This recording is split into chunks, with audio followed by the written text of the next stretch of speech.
The assassination of Charlie Kirk has brought much to the foreground, and rightfully so. Ideas have consequences, and it's important for us in this moment to take serious note of that reality.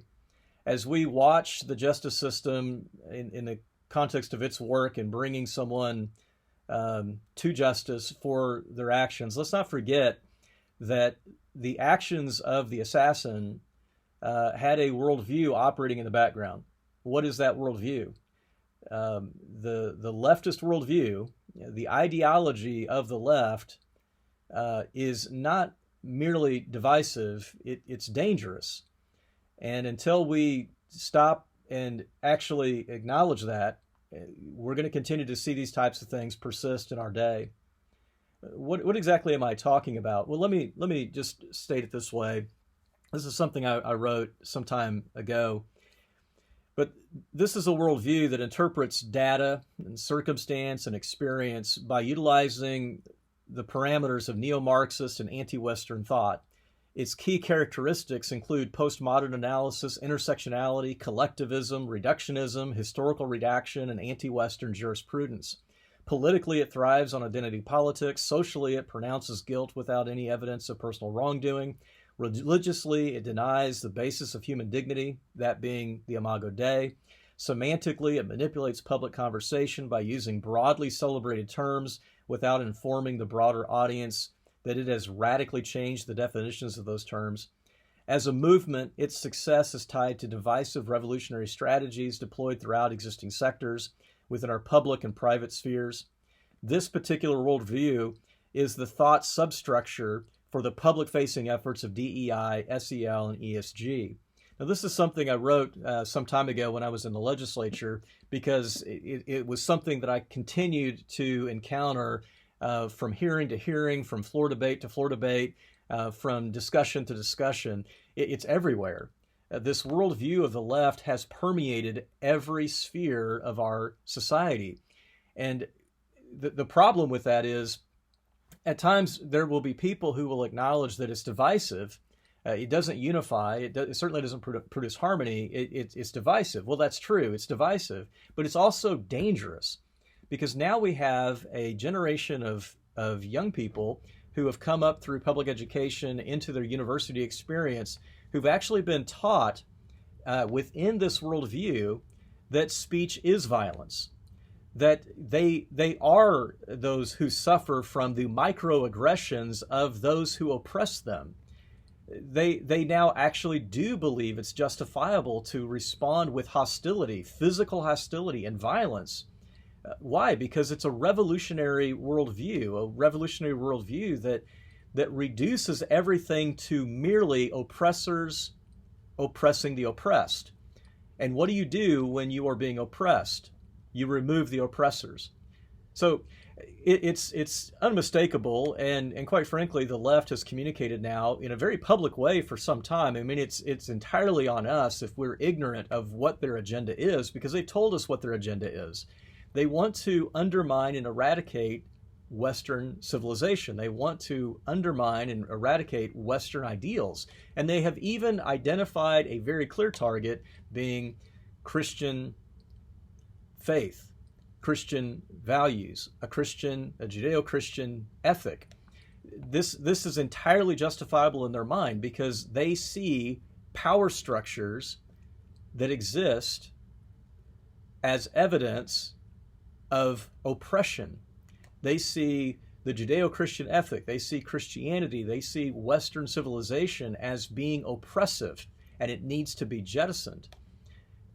All of this occurring while they, as collectivists, recognize the real problem that exists in the West when we value the civil liberties of individuals. The left does not embrace, they do not champion free speech. They do not champion or support an individual's right to freedom of conscience or religious liberty or freedom of association. This is not only evident in what they say, but in terms of how they conduct themselves and the strategy they have in accomplishing their agenda. They will have no problem with compelling speech, compelling thought, compelling action, and if you don't capitulate, you are deemed a threat. This is how someone like Charlie Kirk is assassinated for simply having public conversation with people who both agree and disagree with his perspective. This is why we are facing the circumstances that we're facing. It's an ideology. It's a worldview that is not merely antithetical to Western values. It's a worldview that is dangerous. And the way that we respond to that dangerous worldview is by having more speech. It's by doing what Charlie Kirk did, challenging that worldview, asking questions of that worldview, exposing the problems of that worldview.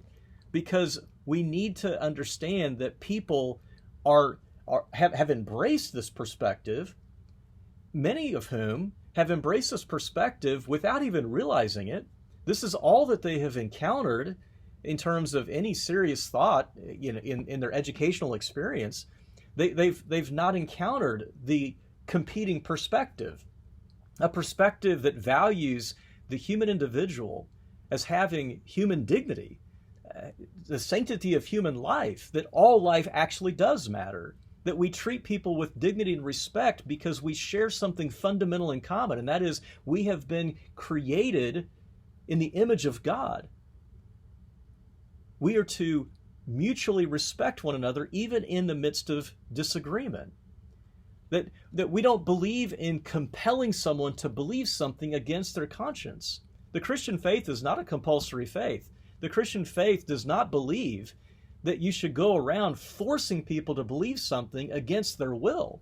No, the Christian faith and Western values more broadly recognizes the importance of conversation, engaging ideas, the battle of ideas, if you will, helping people to come to understand and appreciate a different perspective in the pursuit of what is true.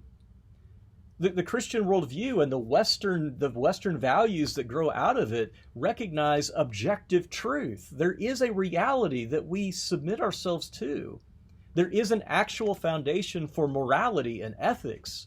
There is such a thing as that which is good and that which is bad, something that should be commended and things that should not be commended. All of this stands in opposition to the agenda of leftists. And they don't have a problem with telling you that. They have published volumes identifying that they stand in opposition to the very things I just said. So why is it that we're facing these moments of hostility and violence the way that we are? It's because there is a worldview that has metastasized itself within every sector of our society, and there are people who actually believe that speech is violence. That needs to be corrected. And it will not be corrected if you and I decide to go silent. We have to continue to engage in the cause of truth. We have to continue to engage in the cause of righteousness, in the cause of that which is good and right and commendable, what is actually good for human society, what is good for the individual as well as society. We need to continue to communicate the gospel of Jesus Christ. We need to continue to talk about human dignity and the value, the sanctity of human life at every stage of development and throughout life itself, from conception to the grave. We need to continue to talk about the importance of those distinctions that do exist between men and women. That sex is truly binary. That marriage is actually a wonderful institution given to us by God. And that marriage is a lifelong covenantal relationship between a man and a woman. We need to continue to talk about the value and importance of having children and raising children in a loving home. We need to continue to talk about the importance of properly understood human sexuality.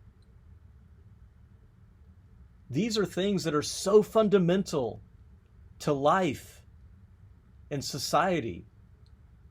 Now is not the time to go silent.